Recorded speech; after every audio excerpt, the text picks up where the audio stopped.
తెనాలి దగ్గర కొలకలూరు గ్రామంలోని గ్రామ సర్పంచ్ ప్రీతి గారు జనసేన పార్టీ జనసేన పార్టీ ఇది ముఖ్యంగా మనం గుర్తించాలా.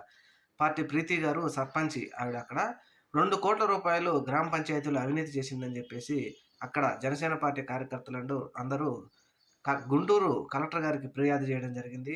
అయితే ఇప్పుడు పంచాయతీరాజ్ శాఖ మంత్రిగా ఉన్నటువంటి మన పవన్ కళ్యాణ్ గారు నిధులన్నీ వైఎస్ఆర్‌సీపీ కాంగ్రెస్ ఇలా చేశారు, గోల్‌మాల్ చేశారు అని చెప్పి చెబుతున్న పవన్ కళ్యాణ్ గారు మరిప్పుడు దీనికేం సమాధానం చెప్తారు?